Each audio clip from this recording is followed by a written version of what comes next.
দর্শক দেখতে পাচ্ছেন জুলাই অভ্যুত্থানকে নিয়ে কটূক্তি করায় অভিনেত্রী শাওনকে গণধোলাই দিয়ে পুলিশে দিচ্ছে ছাত্র জনতা। দর্শক দেখতে পাচ্ছেন ছাত্র জনতা এবার ভয়ঙ্করভাবে খেপে গেছে। হুমায়ুন পত্নী অভিনেত্রী মেহের আফরোজ শাওন তিনি গ্রেপ্তার হয়েছেন এবং তার জীবন নিয়ে এক ধরনের শঙ্কাও তৈরি হয়েছে। আর আওয়ামী লীগ ও ভারতীয় দালাল মেহের আফরোজ শাওন যে কিনা সে বারবার জুলাই অভ্যুত্থানকে নিয়ে কটূক্তি করেছে এবং বিস্ফোরক মন্তব্য করেছে, যে কারণে এবার বাংলাদেশের জুলাই অভ্যুত্থানকে নিয়ে কটূক্তি করার দায়ে এই মেহের আফরোজ শাওন সে ইতিমধ্যেই হাতে নাতে ধরা পড়েছে। বিএনপির মহিলা কোটার এমপি নীলুফার চৌধুরী মনির জুলাই নিয়ে ধৃষ্টতাপূর্ণ বক্তব্যের আমি তার তীব্র নিন্দা জানাই এবং তাকে বহিষ্কারের জন্য জনাব তারেক রহমান সাহেবের কাছে উদাত্ত আহ্বান জানাই। আপনি অবশ্যই তাকে ইমিডিয়েটলি সংসদ থেকে বহিষ্কার করে প্রমাণ করবেন যে জুলাইয়ের বিরুদ্ধে অবস্থানকারী কারোর সাথে বিএনপির কম্প্রোমাইজ নেই। শেখ হাসিনাকে ধর্ষণ করছে পাকিস্তান সেনাবাহিনী। অবাক হচ্ছেন? আমি প্রমাণ দিতেছি। শুধু শেখ হাসিনা না, শেখ হাসিনা, শেখ রেহেনা এবং তাদের মা ফজিলাতুন নেসাকেও পাকিস্তান সেনাবাহিনী করছে। এখন আপনারা আমার কাছে প্রমাণ চাইবেন, আমি প্রমাণ দিতেছি। আসসালামু আলাইকুম দর্শক, বর্তমান সময়ে রাজনৈতিক পরিস্থিতি বা প্রেক্ষাপটকে বিশ্লেষণ করে আপনাদের সামনে বেশ কিছু গুরুত্বপূর্ণ ভিডিও ফুটেজ নিয়ে হাজির হয়েছি। দর্শক, আমি আশা করছি আপনারা সেটা ভিডিও শুরুটা দেখে বুঝতে পেরেছেন। তাই বলবো, যারা ভিডিওটি অন করেছেন তারা অবশ্যই নিউজটি না টেনে সম্পূর্ণ মনোযোগ সহকারে দেখবেন, তাহলে এই মূল বিষয়গুলো বা আসল ঘটনাগুলো জানতে বা বুঝতে পারবেন। তো প্রিয় দর্শক, আমি আর বেশি কথা বাড়াবো না। আমি ভিডিও শুরুতেই আপনাদের যে ভিডিওগুলোর অংশ বিশেষ দেখিয়ে শুরু করেছিলাম সেই ভিডিওগুলোর বিস্তারিত আলোচনা দেখাবো। তবে তার আগে বলি, যারা এখনো চ্যানেলটি সাবস্ক্রাইব করেননি সকলে চ্যানেলটি সাবস্ক্রাইব করে পাশে থাকা বেল আইকনটি বাজিয়ে দিবেন। আর যারা ইতিমধ্যে সাবস্ক্রাইব করে রেখেছেন তাদের সকলকে অসংখ্য ধন্যবাদ। তো চলুন একটি লাইক দিয়ে আমরা ধারাবাহিকভাবে সবগুলো ভিডিওর বিস্তারিত আলোচনা দেখে আসি। শাওন সিডিআই, কেউ কেউ আবার ফল ফলান্তির ছবি দিয়া শাওনকে কিভাবে সিডিআই করতে হবে এইগুলো, বা শাওন একা কিভাবে সিডিআই করবে এইগুলো নিয়েও কন্টেন্টে কমেন্টসে আসতেছে। আমি তাদের অনুরোধ করে বলতেছি, আপনি এগুলো কেন বলতেছেন? শাওন তো এটাই চাইছিল। কেন বললাম দেখেন, একটা গল্প বলি। গল্পটা হলো, একজন যৌন কর্মী ছিল, মানে যাকে বলে আর কি। তো এই মহিলা জওয়ানকালে প্রচুর কাস্টমার আসতো তার কাছে, প্রচুর পয়সা কামাইতো, প্রচুর পরিচিতি ছিল, প্রচুর ভালোবাসা পাইতো মানুষের কাছে। তখন একসময় যখন উনি বৃদ্ধ হয়ে গেলেন তখন তার কাছে কেউ আসে না। কেউ যখন আসে না তখন তার মধ্যে একটা জেদ, যে আমি জওয়ানির সময় এত মানুষকে খুশি করলাম, এত মানুষ আমার জন্য পাগল ছিল, এখন আমার মানে আমি বৃদ্ধ হয়েছি বলে আমার কাছে কেউ আসবে না, আমি যেটা বাইরে নিতে পারতেছি না।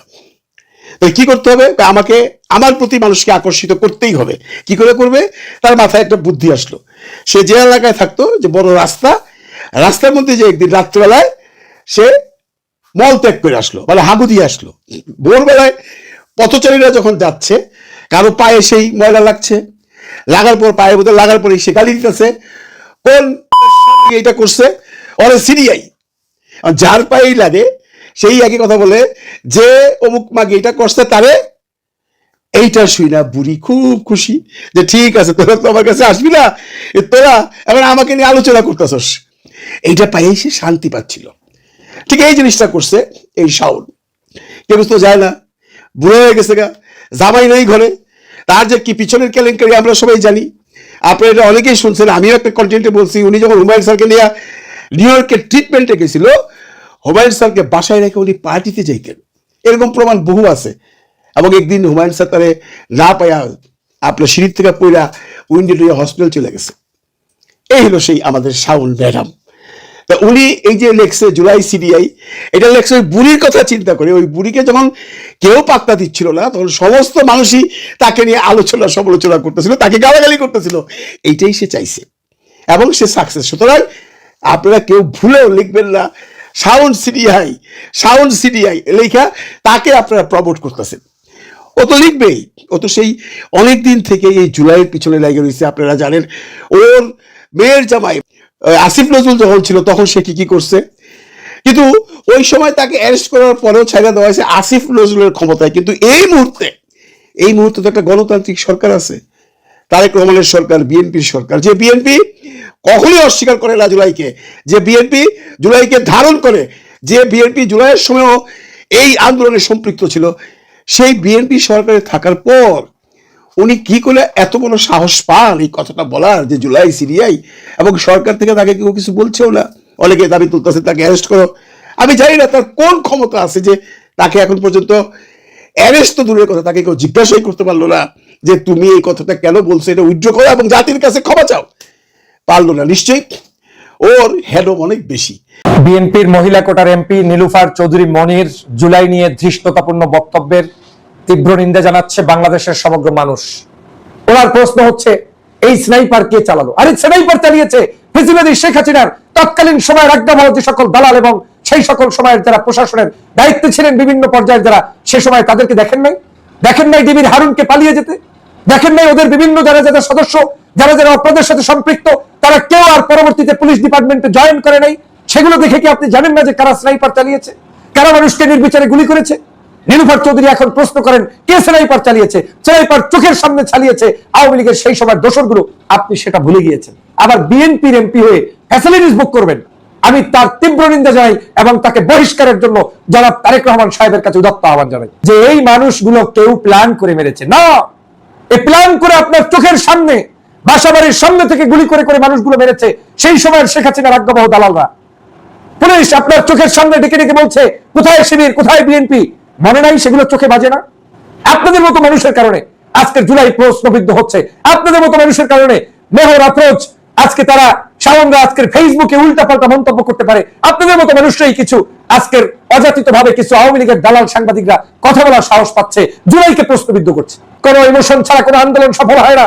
জুলাই ছিল একটা ইমোশন, জুলাই ছিল একটা চেতনা, জুলাই ছিল একটা আজাদির ডাক, জুলাই ছিল বাংলাদেশের নতুন স্বাধীনতা, জুলাই ছিল বাংলাদেশের একটি নতুন সূর্যোদয়, জুলাই ছিল বাংলাদেশের দ্বিতীয় স্বাধীনতা। দুই দলের নির্যাতিত নেতাদের সামনে আহ্বান রাখতে চাই, জনাব তারেক রহমান সাহেব, মাননীয় প্রধানমন্ত্রী, আপনি একজন জুলাই যোদ্ধা, আপনি নির্যাতিত, আপনার পরিবার নির্যাতিত, আর আপনার দল থেকে নমিনেশন নিয়ে এমপি হয়ে তিনি জুলাইকে কটূক্তি করবে এটা মেনে নিতে পারেন না। আপনি অবশ্যই তাকে ইমিডিয়েটলি সংসদ থেকে বহিষ্কার করে প্রমাণ করবেন যে জুলাইয়ের বিরুদ্ধে অবস্থানকারী কারোর সাথে বিএনপির কম্প্রোমাইজ নেই। টকশোতে গিয়ে জুলাইকে নিয়ে এখন প্রশ্ন তুলছেন যারাই একসময় ফেসিবাদের বিরুদ্ধে টকশো করেছেন, আলোচনা করেছেন, সেই সকল এমপি বনে যাওয়া এই নীলুফার চৌধুরীরা। আমি অবাক হয়ে তাকিয়ে রইলাম, যেই ন্যারেটিভটি আওয়ামী লীগ বিভিন্ন সময় দাঁড় করানোর চেষ্টা করেছে সেম ন্যারেটিভটাই আজকের গিলে ফেলেছেন এই নীলুফার চৌধুরী মনিরা। তিনি বলছেন কারা স্নাইপার চালালো, কে কিভাবে কোত্থেকে মারা গেল, এর কোনো সঠিক তথ্য তার কাছে নেই। তিনি অবাক হলেন যে এই যে জুলাইয়ের আন্দোলন হলো, এই আন্দোলন কারা করলেন তার নাকি কোনো সঠিক ইনফরমেশন ওনার কাছে নেই। এটা নাকি কোনো একটি বিশেষ ডিজাইনে আন্দোলন হয়েছে যেটা আওয়ামী লীগ বলার চেষ্টা করে, সেই কথা বলছেন বিএনপির কোটায় এমপি বনে যাওয়া এই নীলুফার চৌধুরী। আজকের এই জুলাই হয়েছে বিদায়, নীলুফার চৌধুরী অন্তত সংসদে গিয়ে মহিলা কোটায় এমপি বনে গিয়েছেন। আজকে জুলাইয়ের মানুষ শহীদ হয়েছে বিদায়, ফেসিবাদের পতন হয়েছে বিদায়, আপনার মতো এই সকল অযোগ্য অপদার্থ মানুষরাও সংসদে গিয়ে কথা বলছেন, সংসদের ফ্যাসিলিটিস নিচ্ছেন, আর আপনি এখন নতুন করে টকশোতে এসে জুলাইকে প্রশ্ন তুলছেন। আজকে তিনি বলার চেষ্টা করেছেন ডিজাইন তো অবশ্যই, মানে এই আন্দোলনটা একটা ডিজাইন করে করা হয়েছে। কে ডিজাইন করেছে এই আন্দোলনের? এই আন্দোলনের মূল ডিজাইন তো আওয়ামী লীগের শেখ হাসিনারই করা, কারণ শেখ হাসিনা গত 16 বছর পর্যন্ত এই বাংলাদেশে যে ফ্যাসিবাদ তৈরি করেছে, অন্যায় করেছে, জুলুম করেছে, খুন করেছে, গুম করেছে, অত্যাচার করেছে, তার সেই অত্যাচারের ডিজাইনের প্রতিফলন হিসেবে জনতার রোষেই তাকে বিদায় নিতে হয়েছে, এবং এটা সমগ্র দলমত নির্বিশেষে সাধারণ নাগরিকদের একটি প্রতিবাদ। আপনি সেটাকে বলছেন ডিজাইন তো অবশ্যই, আর আওয়ামী লীগও বলছে এটা ডিজাইন করা। তাহলে নীলুফার চৌধুরী মনির বক্তব্য আর শেখ হাসিনার বক্তব্যের মধ্যে তো কোনো পার্থক্য নেই। শেখ হাসিনাও বুঝাতে চায় তোমরা ভুল করে এই জায়গায় এসেছো, ছেলেমেয়েরা ভুল করে এসেছে শেখ হাসিনাকে তাড়াতে, শেখ হাসিনার কোনো অন্যায় নেই, শেখ হাসিনা নাকি কোনো ভুল করে নাই। তো এই হেলিকপ্টার থেকে গুলি করলো কারা? এই যে মানুষগুলোকে মারলো কারা? সারা রাস্তাঘাটে মুহূর্তের মধ্যে গোলাগুলি করে মানুষদেরকে হত্যা করেছে কারা? সারা বাংলাদেশের মানুষ, বিশ্বের মানুষ তাকিয়ে দেখেছে শেখ হাসিনা করেছে, এবং তিনি অপরাধী ছিলেন বিদায় নিজে পালিয়ে গিয়েছেন। সেইটাকে নীলুফার চৌধুরী বলার চেষ্টা করেছেন এটা ডিজাইন করা। কে ডিজাইনার তাহলে বলেন? আজকের এই মানুষগুলোকে সংসদে ঢুকিয়ে সংসদটাকে এখন অপবিত্র করে রাখা হয়েছে। জুলাইয়ের চেতনা ধারণকারী মানুষদের সংখ্যাকে কণ্ঠিত করার জন্য, তাদেরকে আজকের কোণঠাসা করার জন্য এই সকল অপদার্থ মানুষগুলোকে এখন এমপি বনে দিয়ে তারপরে আমাদের এই আন্দোলন সংগ্রাম, মানুষের ত্যাগ, সেগুলোকে আজকের ভুলিয়ে দেওয়া হচ্ছে। আপনারা জানেন তিনি বলছেন খাবার কোত্থেকে এসেছে। আরে গণমানুষের আন্দোলন, বাংলাদেশের প্রত্যেকটি ঘর থেকে মানুষ তখন নিজ দায়িত্বে খাবার বিতরণ করেছে, শরবত বিতরণ করেছে, পানি বিতরণ করেছে, এটা কেউ ডিজাইন করে টাকা পয়সা দিয়ে খাবার বিতরণ করে নাই, বরং আপনি কোথায় ছিলেন? আপনি বলছেন খাবার আসছে, প্রশ্নগুলো এমন ভাবে করেন মনে হয় যেন কেউ কোটি কোটি টাকা বিদেশ থেকে এনে তারপরে ডিজাইন করে খাবার দিয়ে আপনাদেরকে পেলে পুষে আন্দোলন করিয়েছে। না, পেলে পোষা আন্দোলন 16 বছর করেও যখন এই রাজনৈতিক দল ব্যর্থতায় পর্যবেসিত হয়েছে, বিএনপি পারে নাই সফলভাবে আন্দোলন করে ফ্যাসিবাদী হাসিনার পতন ঘটাতে, তখন সাধারণ নাগরিকদের আন্দোলনটাই আজকের ফ্যাসিবাদের পতন হয়েছে। আর আপনি বলছেন খাবার কোত্থেকে এসেছে। আবার বললেন মানুষ মেরেছে, সে মানুষগুলো মেরেছে, সামনে পুলিশ নাই, পিছিয়ে পুলিশ নাই, কে মারলো? আপনার কথা অনুযায়ী বক্তব্য, সেই সময়ের যারা দুষ্কৃতি করেছে তারা এখন পলাতক, আপনি তাদেরকে বাঁচানোর জন্য কথা বলছেন। আমার তো মনে হয় আপনাদের মতো মানুষদেরকে কোনো না কোনো কারণে এজেন্ট হিসাবে এখানে নিয়োগ করে দিয়ে আজকের এখানে বসিয়ে দেওয়া হয়েছে। আবার বলছেন অনেক কিছু বলতে চেয়েও বলতে পারেন না। কেন পারেন না? কারণ ওই যে ফ্রি বিএনপির এমপিত্ব নিয়েছেন, সে কারণে বলতে পারেন না।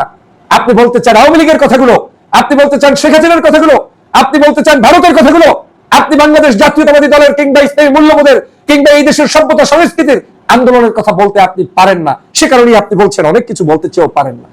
এই জুলাই শুধুমাত্র শেখ হাসিনার পতন নয়, এই জুলাই বাংলাদেশে ভারতীয় আধিপত্যবাদ বিরোধী একটি লড়াই। এই জুলাই বাংলাদেশে গত 16 বছরের নির্যাতন জুলুম অত্যাচারের বিরুদ্ধে একটি লড়াই। এই জুলাই শহীদ রাষ্ট্রপতি জিয়াউর রহমানের সহধর্মিণী বেগম খালেদা জিয়ার উপরে নির্যাতনের বিরুদ্ধে লড়াই। এই জুলাই জামাত ইসলামের শীর্ষ নেতাদেরকে ফাঁসির কাস্টে ঝুলানোর বিরুদ্ধে লড়াই। এই জুলাই হচ্ছে আজকে যাদেরকে আয়না ঘরে বন্দী করে অত্যাচার করেছে, সেই জুলাইয়ের আজকের জুলাই হচ্ছে এইটা, যে এই আয়নাঘরের বিরুদ্ধে বলিষ্ঠ কণ্ঠে প্রতিবাদ করার নাম হচ্ছে জুলাই। এই জুলাই হচ্ছে বাংলাদেশের মানুষের উপরে জুলুম, নির্যাতন, অত্যাচার, স্টিম রোলার, খুন, গুম, হত্যা, নির্যাতনের বিরুদ্ধে একটি নতুন আওয়াজ, তার নাম হচ্ছে জুলাই। আর সেই জুলাইকে আপনি প্রশ্নবিদ্ধ করছেন, জানতে চাচ্ছেন জুলাই কেমনে হলো। জুলাই এমনি এমনি হয় নাই। আমি আগেও বলেছি 5ই আগস্টের পূর্বে আজকের এই জুলাইকে বিপ্লব বলেই মেনে নিতে হবে। যারা বিপ্লবকে চ্যাটাং করে উল্টিয়ে দিতে চান তারাই মূলত জুলাইকে আজকের অবজ্ঞা করছেন। যারা জুলাই সনদ গণভোটকে বাস্তবায়ন করতে চায় না তারাই মূলত জুলাই সনদকে নিয়ে নিয়ে কথা বলছে। শেখ হাসিনাকে ধর্ষণ করছে পাকিস্তান সেনাবাহিনী। অবাক হচ্ছেন? আমি প্রমাণ দিতেছি। আওয়ামী লীগের লেখা ইতিহাস থেকে প্রমাণ দিব। শুধু শেখ হাসিনা না, শেখ হাসিনা, শেখ রেহেনা এবং তাদের মা ফজিলাতুন নেসাকেও পাকিস্তান সেনাবাহিনী করছে। এখন আপনারা আমার কাছে প্রমাণ চাইবেন, আমি প্রমাণ দিতেছি। একবারে আওয়ামী লীগের লেখা ইতিহাস থেকে প্রমাণ করে দিতেছি। আপনারা অনেকেই জানেন, আবার অনেকেই জানেন না। যারা জানেন না তারা গুগলে সার্চ দিয়ে বিস্তারিত জানতে পারবেন। 1971 সালে পশ্চিম পাকিস্তান এবং পূর্ব পাকিস্তান যখন যুদ্ধ হয়, তখন শেখ মুজিবুর রহমান এবং শেখ মুজিবুর রহমানের পরিবার কোথায় ছিল আপনারা জানেন? শেখ মুজিবুর রহমানকে গ্রেপ্তার করে পশ্চিম পাকিস্তানে নিয়ে যাওয়া হয় এবং শেখ হাসিনা, শেখ রেহেনা আর ফজিলাতুন নেসাকে গ্রেপ্তার করে ধানমন্ডি 32-এ পাকিস্তানের সেনাবাহিনীর তত্ত্বাবধানে রেখে দেওয়া হয়। তার মানে শেখ হাসিনা, শেখ রেহেনা এবং তাদের মা ফজিলাতুন নেসা পাকিস্তানি সেনাবাহিনীদের সাথে ধানমন্ডি 32-এ ছিল। কথাটা মনে রাখেন। এখন আপনারা আমাকে বলবেন যে ধানমন্ডি 32-এ পাকিস্তান সেনাবাহিনীদের সাথে তারা ছিল, তাই বলে কি তাদেরকে পাকিস্তান সেনাবাহিনীরা করছে? জি, করছে। এখন আওয়ামী লীগের লেখা ইতিহাস একটু দেখি। আওয়ামী লীগের লেখা ইতিহাস থেকে আমরা জানি বাংলাদেশ স্বাধীন হয়েছে 30 লক্ষ শহীদের প্রাণের বিনিময়ে এবং 2 লক্ষ মা বোনের ইজ্জতের বিনিময়ে। তার মানে পশ্চিম পাকিস্তানের সেনাবাহিনীরা পূর্ব পাকিস্তানে আইসা আমাদের মা বোনদেরকে ধরে ক্যাম্পে নিয়ে গিয়ে তাদের সম্ভ্রম নষ্ট করেছে।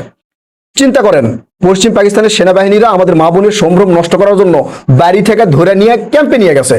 আর সেই জায়গায় শেখ হাসিনা, শেখ রেহেনা এবং তাদের মা ফজিলাতুন নেসা ধানমন্ডি 32-এ ধরাই ছিল পাকিস্তানি সেনাবাহিনীর হাতে। তো পাকিস্তান সেনাবাহিনীরা মেয়েদের সম্ভ্রম নষ্ট করার জন্য বাড়ি থেকে ধরে নিয়ে আসতেছে, আর শেখ হাসিনা, শেখ রেহেনা যেখানে ধরাই ছিল তাদের সাথে কি কুতকুত খেলছে, পুতুল খেলা খেলছে, তাদেরকে ইজি ছাইরা দিছে, কিছু করে নাই। এইটা আপনারা কিভাবে চিন্তা ভাবনা করেন? এখন আওয়ামী লীগের লোকজন সেটা মানবে কিনা জানি না। আমি আরেকটা উদাহরণ দেই, আওয়ামী লীগের লেখা ইতিহাস থেকে উদাহরণ দেই।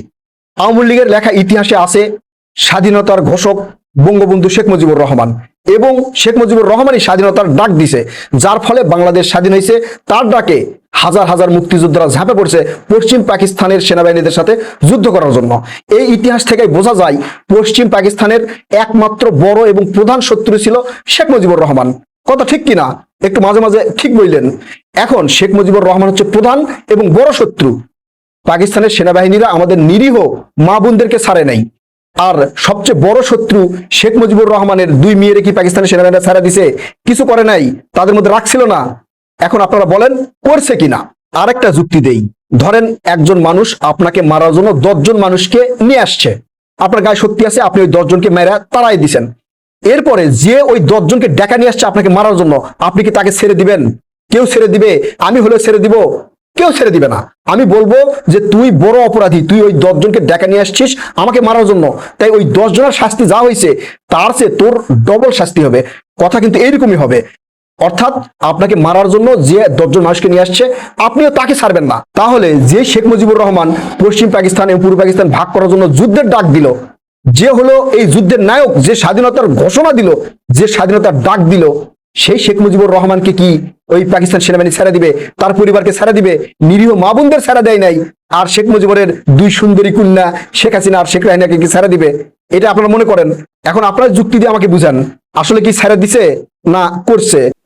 দর্শক, আমি আশা করছি আপনারা সকলে অত্যন্ত মনোযোগ সহকারে সবগুলো ভিডিও দেখেছেন। এমনকি দর্শক, যদি এই ভিডিওগুলো সম্পর্কে আপনাদের কোনো মতামত থেকে থাকে তাহলে তো অবশ্যই জানাবেন। দর্শক, নিউজটি শেষ করছি এখানেই, ফিরছি পরবর্তী নিউজে নতুন কোনো টপিকে।